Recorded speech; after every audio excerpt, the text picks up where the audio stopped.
এই পানিটা একদম পাহাড়ের ভিতর থেকে আহে, এদিক দিয়ে আহে আর ও দিক দিয়ে পড়ে যায়। ঠিক আছে, যদি মনির আমার লগে থাকতো তাহলে ভালো হইতো। মনিরে মহিষের লগে খাড়া করে দিতাম, তারপর একটা ছবি তুলতাম, ছবিতে ক্যাপশন দিতাম গরুর সাথে মহিষ। আর অবভিয়াসলি ট্রেকিং শুজ আনতেই হবে। আমি ট্রেকিং শুজ আনি নাই, আমার সাথে এমনিতে কমফোর্টেবল ছিল। বরাবরের মতোই ব্রেকফাস্টে আছে গ্রুম রুটি, ডাল আর ডিম। আপনারা প্যাকেজ নিলে সবসময় ব্রেকফাস্টে এটাই পাবেন। নিজেকে আঁকবি নাকি? যা যা ভাই, রাস্তাটা ময়লা করিস না ভাই। নেপালের রাস্তা কিন্তু খুব পরিষ্কার, শুধুমাত্র রাস্তাঘাটে ঘোড়ার গু পাইবেন। কথা বলতে বলতে হাঁটবেন, সময় কই দিয়ে চলে যাবো আপনি বুঝতেই পারবেন না। আমি যদি এই ট্রেকে একা থাকতাম তাহলে আমার অনেক প্যারা লাগতো, কারণ এরকম একটা ট্রেক শেষে শরীরের প্রত্যেকটা জায়গা ভিজে। ও ভাই অনেক গরম। আর এই গ্রামের সৌন্দর্য তো বইলা বুঝাইতে পারবো না, জাস্ট আপনারা নিজের চোখে দেন এত সুন্দর গ্রামটা। এই রাস্তাটা দিয়া আমি আসি নাই, আই থিঙ্ক এটা একটা শর্টকাট, কারণ এই রাস্তা থেকে ওই যে বড় পুলটা দেখা যায়। আসসালামু আলাইকুম guys, welcome back to the new episode of my daily blog. শুরু সবাই ভালো আছেন। আজকে এপিসি ট্রেকের পঞ্চম দিন, আর আজকে আমরা এখন আছি ব্যাম্বু থেকে আমরা রওনা দিব ঝিনুর উদ্দেশ্যে। আমার সাথে যে টিম মেম্বারগুলো ছিল ওরা চিন্তা করতে এখান থেকে ডিরেক্ট পোখরা চলে যাবো, বাট আমি চাইতেছি ট্রাই করতে ঝিনুর হট স্প্রিং বাটটা, কারণ এরকম একটা ট্রেকের পরে হট স্প্রিং এ গোসল করার মজাই আলাদা, শরীরটা পুরো রিফ্রেশ হয়ে যাবো। বাট আসলে ওরা যাইবো, যার জন্য আমার মনে চাইতেছে না। দেখি কি করা যায়, আগে সকালবেলার ব্রেকফাস্টটা সেরে নিই। বরাবরের মতোই ব্রেকফাস্টে আছে গ্রুম রুটি, ডাল আর ডিম। আপনারা প্যাকেজ নিলে সবসময় ব্রেকফাস্টে এটাই পাবেন। যদি প্যাকেজ না নেন তাহলে আলাদা কোনো ব্রেকফাস্ট অর্ডার করতে পারেন। আমার মনে হয় এটা খুবই টেস্টি আর হেলদি, কারণ ডিম থাকে, গ্রুম রুটিটাও মজা, ডালটাও মজা। তো চলেন তাড়াতাড়ি শেষ করি। আর নাস্তা শেষ করে ব্যাগটা গুছিয়ে ট্রেকিং এর জন্য আমরা আবারও রেডি। এই গেস্ট হাউস গুলার একটা জিনিস আমার ভালো লাগে, এগুলার দেওয়াল গুলো হয় পাথরের। এটাই জায়গার সংস্কৃতি আর কি। পাহাড়ের ভিতর গেস্ট হাউস পাথরের বানানো, মোটামুটি গেস্ট হাউসের ভিতর গুলা ভালোই গরম থাকে। আর তো আমি ভিডিও করার চক্করে পিছনে পড়ে গেছি, আমার যত টিম মেম্বার ওরা আমার রেখে চলে গেছে। তো চলেন বিদায় জানাই ব্যাম্বুরে, টাটা। দেখেন গ্রাম থেকে বাইরে হওয়ার সময় কালুয়ারে পেয়ে গেছি। কালুয়া বিস্কুট খাইগা, রুক যা দিতাও। আর ব্যাম্বু গ্রামটা কিন্তু খুবই সুন্দর একটা গ্রাম, যদি আমার কাছে সময় থাকতো তাহলে এই জায়গায় আমি একটা দিন থেকে যেতাম। আর এই দেখেন আমরা আবার কালুয়ারে পেয়ে গেছি। এরকম একটা কুকুর আপনার রাস্তাঘাটে পেয়ে যাবেন। ওরা ফরেনার দেখলে ফরেনারদের পিছে পিছে যায়। ফরেনাররা যখন খাওয়া দাওয়া করে তখন ওদের 1-2 পিস বিস্কুট দেয়। আমি একটু আগে ওর একটা বিস্কুট দিছি, সামনে আবার দিব। এখন বেশ অনেকটা পথ আমাদের উপর উঠতে হবে, সকাল সকাল একটা প্যারা খেয়ে যাবো আর কি।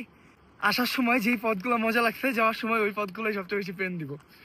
আর আমার টিম মেম্বার আমার ছেড়ে গেলেও কালুয়া কিন্তু আমার ছেড়ে যায় না, ও আমার রাস্তা দেখে দেখে নিয়ে যেতেছে। এই জন্যই বলা হয় কুকুর সব থেকে বিশ্বস্ত প্রাণী। কুকুরে বিশ্বাস করেন কিন্তু মানুষটা বিশ্বাস করেন না। আমাদের 1500 সিঁড়ি উঠতে হবে, সবে আমরা উঠছি মাত্র 500, আর 1000 সিঁড়ি বাকি। ওই উপরে যেতে হইব ভাই সাপ, দম 2 বার ফিরে বাইরে। ভাই কালুয়া, এ বে কালুয়া, চল চল নিকালতে, আজা আজা নিকালতে আজা, হ্যাঁ আজা। আমার মনে হচ্ছে কালুয়া পুরো রাস্তায় আমাদের সাথে সাথে যাইব। ভাই এই সিঁড়িগুলা কিন্তু আমাদের সিঁড়ির মতো নর্মাল সিঁড়ি না, এটার এক একটা সিঁড়ি আমাদের 3টা করে সিঁড়ি। আর আমি মনে করলে পানির বোতলটা আবার হোটেলে রেখে আসছি। দেন ট্রেকিং আসলে সবসময় এটা খেয়াল রাখবেন যাতে আপনার কোনো জিনিস হোটেলে থেকে না যায়। হয়তো ওই জিনিসটা হারাবে না, কিন্তু আপনি দ্বিতীয়বার যে হোটেলে ঘুরে যাবেন এই এনার্জি আপনি পাবেন না। আমরা পর্যটকরা এই জায়গায় ঘুরতে আসছি, ট্রেকিং করতে আসছি, এই জন্য হয়তো এই জায়গার প্রকৃতিটা, ওই জায়গার সৌন্দর্য আমাদের কাছে খুবই ভালো লাগে, মনে হয় এই জায়গায় সারা জীবন থেকে যাই। বাট এই জায়গায় যারা বসবাস করে তাদের জীবনটা কিন্তু মোটেও সহজ না। ঘোরার জন্য এই জায়গাটা ঠিক আছে, বাট বসবাস করার জন্য এই জায়গাটা একটা চ্যালেঞ্জের মতো। এই জায়গায় যে কয়জন মানুষ বসবাস করে সবাই সবসময় একটা চ্যালেঞ্জ নিয়ে থাকে। অনেকক্ষণ পর একটা গ্যাপ পাইছি, গ্যাপে একটু বসি, আমাদের লোকজন আসুক। আর ওই দেন মাথা পুষ্টরে বেস ক্যাম্প। যাক, ওঠার রাস্তাটা শেষ হয়েছে, আই থিঙ্ক সামনে এখানে নামতেই হবে। নামার সময় কিন্তু বেশি কেয়ারফুল থাকতে হয়। বেশিরভাগ মানুষ নামার সময় ইনজুরিতে পড়ে, কারণ নিচু দেখে এক্সাইটমেন্টের ঠেলায় জোরে নামা শুরু করে, দেন পাথরে পিছলা খেয়ে পড়ে যায়। কালকেও 2-3 বার আমি পড়তে নিয়েছিলাম। আর অবভিয়াসলি ট্রেকিং শুজ আনতেই হবে। আমি ট্রেকিং শুজ আনি নাই, আমার জন্য এমনিতে কমফোর্টেবল ছিল, বাট এখন আর কমফোর্ট পাইতেছি না, যার জন্য আমি স্যান্ডেল পরে নিছি। স্যান্ডেল কখনোই পারফেক্ট না, কারণ এই পাথরের কোনা কোনা খুব ধার। স্যান্ডেল পরা থাকবেন তো কোনায় লাগা পা খুব বাজেভাবে কাটতে পারে। এদিকে কিন্তু খুব ঘন একটা জঙ্গল, যদি আপনি একা থাকেন আপনার বেস্ট ভয় করবে, বাট লগে মানুষ থাকলে কোনো সমস্যা নাই। আর এদের সাথে একটা কালুয়া আছে। নাইস। আসসালামু আলাইকুম। Hello, where are you from bro? China. Oh, nice to meet you. Yo. Hello. আসসালামু আলাইকুম। আসসালামু আলাইকুম। Hello. আসসালামু আলাইকুম। এরা চাইতেছে এবিসিট রেখে, এদের কাছে বক্স আছে, এরা খুব মজা করে যেতেছে। অনেক বেশি মানুষ তো, আসলে যত বেশি মানুষ তত বেশি মজা। মানুষ সাথে থাকলে কথা বলতে বলতে হাঁটবেন, সময় কই দিয়ে চলে যাবো আপনি বুঝতেই পারবেন না। আমি যদি এই ট্রেকে একা থাকতাম তাহলে আমার অনেক প্যারা লাগতো। সত্যি 3জন বন্ধু পাইছি, খুব ভালো লাগতেছে। 2জন ভাইয়ের মতো হয়ে গেছে, আরেকজন বোনের মতো। আমি সবসময় দিদি দিদি করে ডাকি, ও আমার খুব রেসপেক্ট করে অ্যান্ড খুব টেক কেয়ার করছে এই কয়দিন। আসসালামু আলাইকুম ভাইয়া। Where are you from? Nepal? Oh, nice to meet you. আর ওরা সবাই অনেক পিছনে পড়ে গেছে, আমি সবার আগে যেহেতু, তো আমি পৌঁছে গেছি হলো হায়ার সিনোয়াতে। আর হায়ার সিনোয়ার এই ভিউটা কিন্তু অনেকেই পছন্দ করে। ভিউটা খালি চোখে দেখতে খুবই ভালো লাগে, জানি না ক্যামেরায় কতটুকু সুন্দর দেখা যাচ্ছে। আর ট্রেকিং এর আরেকটা মজার বিষয় বলি, আপনি যখন রাস্তা দিয়ে হাঁটবেন বারবার আপনার মনে হইব আপনি রাস্তা হারাই ফেলছেন, ভুল রাস্তায় আছেন। বাট না, রাস্তা কিন্তু একটাই। আসলে এই ঘন জঙ্গল আর একাকিত্ব আমাদেরকে কনফিউজ করে ফেলে। কালকে রাত্রে তো আমরা 4জনই কনফিউজ হয়ে গেছিলাম। আর আপনার মনে হবে পথই ফুরাইতেছে না, পথই ফুরাইতেছে না। আসলে নিজের ভিতর অন্য কোনো চিন্তা ভাবনা নিয়ে হাঁটবেন, দেখবেন পথ ইজিলি ফুরাই যাব। তো চলেন হায়ার সিনোতে যাই, একটু রেস্ট নিই, ওরা আসুক, দিন আবার ট্রেক শুরু করবো। চলো, আমাদের সবাই চলে আসছে আর আমাদের নেক্সট যাত্রা হলো চমরুঙে। ওই যে চমরুঙে খেতে দেখা যায়। আর এই জায়গার ভিউটা না জাস্ট অসম। এই যে হেলিপ্যাড থেকে এই জায়গার ভিউটা, আপনারা চাইলে এই জায়গা থেকে ছবি টবি তুলতে পারবেন। আর এখন আমাদের একটু নামতে হবে, তারপরে উঠতেই হবে উঠতে হবে। আমার মনে হয় সব থেকে বেশি প্যারা খামু আমরা চমরুঙের সিঁড়ি করে উঠতে। ভাই নামার রাস্তাটাও বেশ হার্ড। যতটা ব্যথা না উঠার সময় করছে পায়ে, নামার সময় তার থেকে বেশি ব্যথা করতেছে। যাদের পায়ে ব্যথার প্রবলেম আছে বা শ্বাসকষ্টের কোনো সমস্যা আছে, তারা এই ট্রেকটা অ্যাভয়েড করবেন। মনের ভুল এই সাহস নিয়েন না যে এই ট্রেক আপনারা কমপ্লিট করবেন। একজন সুস্থ স্বাভাবিক মানুষই এই জায়গায় এই অসুস্থ হয়ে যায়। আমার সাথে যারা ছিল তাদের এই 3 দিন প্রচুর শরীরে ব্যথা ছিল। আমার এতটা ছিল না, বাট আজকে আমার পেইনটা ধরছে। কারণ আমরা একটা ব্রেক নিলাম সিনওয়ায়। আর এই দেখেন গাধা ঘোড়া সব এক লগেই আছে। ওরা যে পরিমাণ পরিশ্রম করে ভাই, পরিশ্রম দিকে আমার কষ্ট লাগে। আমি জানি আসলে পাহাড় পাওয়া কতটা কষ্ট, আর ওরা তো এই মাল নিয়ে তারপর উপরে উঠে ভাই। আর আমরা চলে আসছিল মদিপুল, এখন আমাদের খালি উপরেই উঠতে হবে। তো মদিপুলটা পার হয়ে নেই। একটা জিনিস খেয়াল করলাম কি, মদিরে যে আমরা একা দেখতে পারি না এমন কিছু না ভাই, ইন্ডিয়ান মানুষ মদিরে দেখতে পারে না। আমার লগে বেশ কিছু ইন্ডিয়ান আছে যারা নিজেরাও মোদির নামে দুর্নাম করতেছে। আসলে আমি এমন করতে দুর্নাম তো করবোই।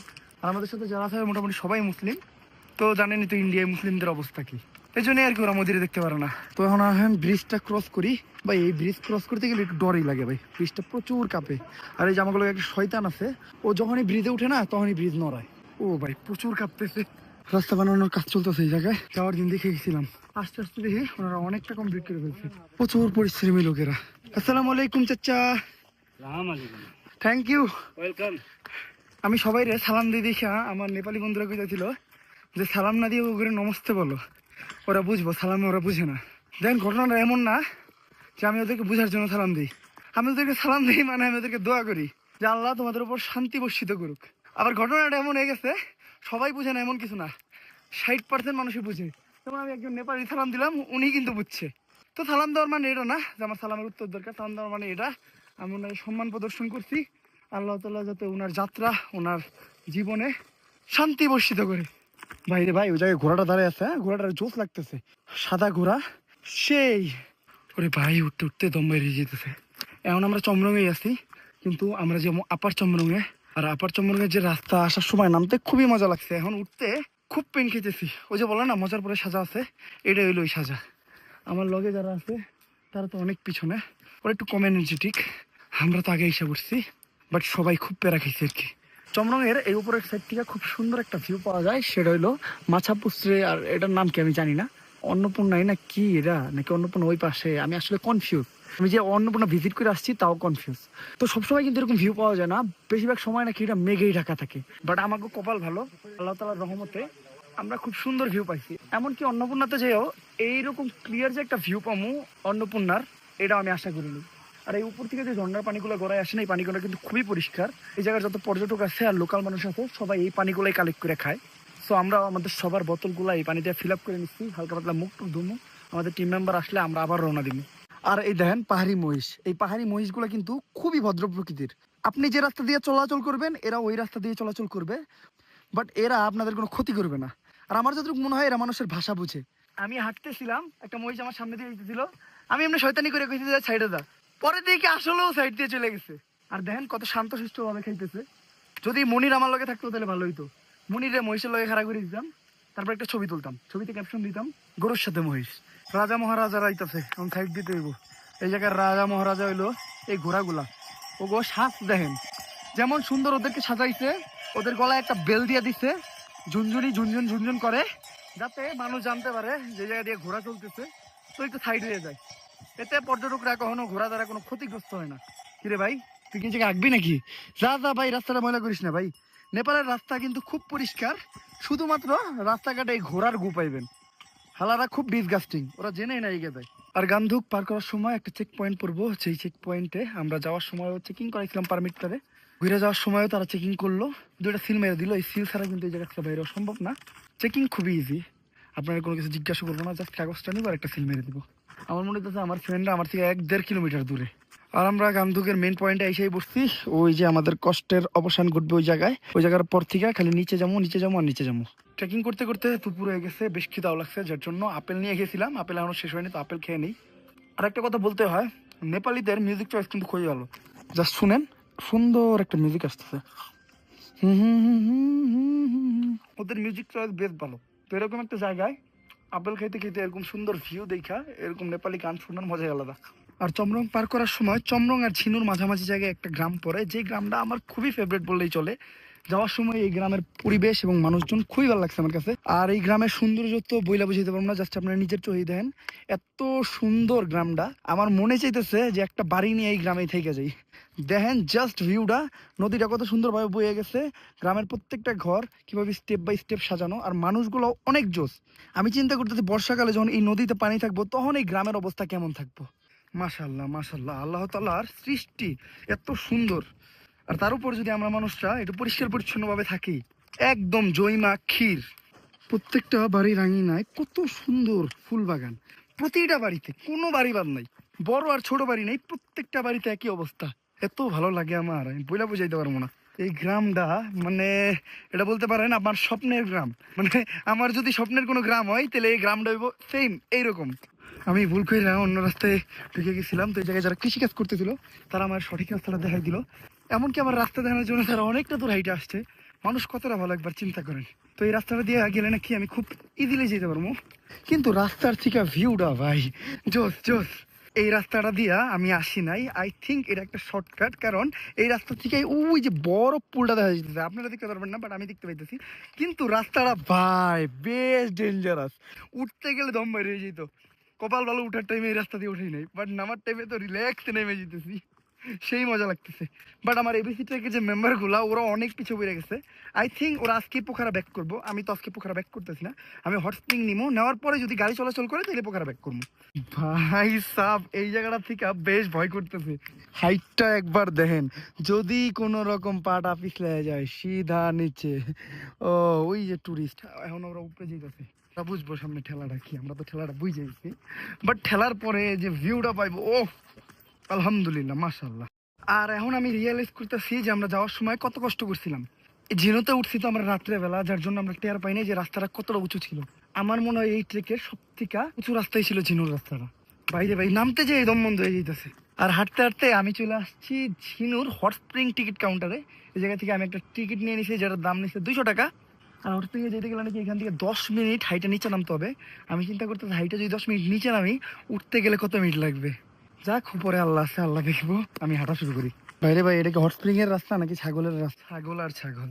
हेलो भैया, हॉट स्प्रिंग कितने दूर है? 15 मिनट उतरना पड़ेगा। আরে ভাই রাস্তাটা বেশ সুন্দর, আমি মোটামুটি 7 মিনিট ধরে চলতেছি, নামতে আমার অবস্থা খারাপ হয়ে গেছে। আমি চিন্তা করতেছি রাস্তাটা দিয়ে উঠবো কেমনি, গোসল করার পর এমনি তো আমাদের শরীর ক্লান্ত হয়ে যায়, তার উপর যদি গরম পানি দিয়ে গোসল করি তো তারপরে আমি ব্যাগ দিব কেমনে, দেখি কি আছে কপালে। অ্যান্ড ফাইনালি আমি আইসা পৌঁছাইছি এই হট স্প্রিং এ। এই জায়গায় কিন্তু হট স্প্রিং একটা না, মানে 2-3টা পুল আছে, এই জায়গায় একটা পিছে আরো 2টা আছে, বাট আমার কাছে সব থেকে পরিষ্কার পরিচ্ছন্ন আর বড় পুল মনে হইলো এটারে। এই জায়গাটা বর্ষাকালে ভিউ অনেক সুন্দর থাকে, কারণ এদিক দিয়ে পানি বয়ে যায়, যেটা খুবই ভালো লাগে। বাট এই টাইমে এই জায়গাটা বেশি ভালো না। আর এই হট স্প্রিংটা নাকি ন্যাচারাল, এখন দেখি কেমন লাগে, চলেন গোসল করতে নামি। আমি পুরোপুরি রেডি, এখন নামি। ও পানি অনেক গরম। আরে ভাই এই পানিতে তো গোসল করে শরীর পুড়ে যাবো ভাই, এত গরম কে? অতিরিক্ত গরম পানিটা। চিন্তা করতেছি এই জায়গায় গোসল করতে পারবো না ভাই গরমের ঠেলায়, বাট এটা শরীরে খুব শান্তি দিব, কারণ এরকম একটা ট্রেক শেষে শরীরের প্রত্যেকটা জায়গা ভিতরে, ও ভাই অনেক গরম ভাই, একটু ঠান্ডা পানি দরকার আমার। এত গরম কে ভাই, অন্য পুলে ট্রাই করুন নাকি? লগে আর কয়েকজন মানুষ থাকলে ভালো হইতো, তেলে গোসল করে আর একটু বেশি মজা পেতাম। প্রথমে অনেক বেশি গরম লাগলো, এখন গরমটা আমার শরীর সহ্য করে নিছে, এখন বেশ ভালোই লাগতেছে। আসলে এরকম একটা ট্যুর শেষ করার পর এরকম একটা রিফ্রেশিং গোসল দরকার ছিল, কারণ এই দিন তো ঠিকঠাক মতো গোসল করা হয় নাই। খুব এনজয় করতেছি। আর এই জায়গায় গোসল করতে টিকিট লাগছে হইলো 200 টাকা, কিন্তু আপনার যতক্ষণ মন চায় অতক্ষণ এই জায়গায় থাকতে পারবেন আপনি। আর আমি এই হটস্প্রিং এ প্রায় 1 ঘন্টা ধরে আসছি, আসলে এটা অনেক রিফ্রেশিং। ট্রেকিং শেষে অবভিয়াসলি এটা করা উচিত, আর এটার পানি কিন্তু একদমই ফ্রেশ। যতজনই গোসল করেন না কেন, এটার পানি দুনিয়ার কেউ ময়লা করতে পারবে না, কারণ এই পানিটা একদম পাহাড়ের ভিতর থেকে আহে, এদিক দিয়ে আহে আর ও দিক দিয়ে পড়ে যায়, ঠিক আছে? বইলা বুঝাইতে পারবো না এটা কত জোস। আমি যদি এটা না করতাম তাহলে অনেক বড় একটা মিস করতাম। হয়তো এখন আবার সেই পাহাড়ের উপরে উঠতে হইব যে পাহাড় থেকে আমি নেমে এই জায়গায় আসছি। তো এরকম এনার্জি থাকলে অবশ্যই এই জায়গায় আসা মাস্ট। এতক্ষণ যেহেতু গরম পানিতে ছিলাম, এখন উপরে উঠলে অনেক ঠান্ডা লাগবো। তো আজকের ব্লগটা কন্টিনিউ করুন না, এই ব্লগটা এই পর্যন্ত। যদি ব্লগটা ভালো লাগে পরবর্তী লাইক কমেন্ট শেয়ার আর সাবস্ক্রাইব করে দেন। Still then guys, stay safe, right safe, যাবেন নেক্সট ব্লগে। আল্লাহ হাফেজ।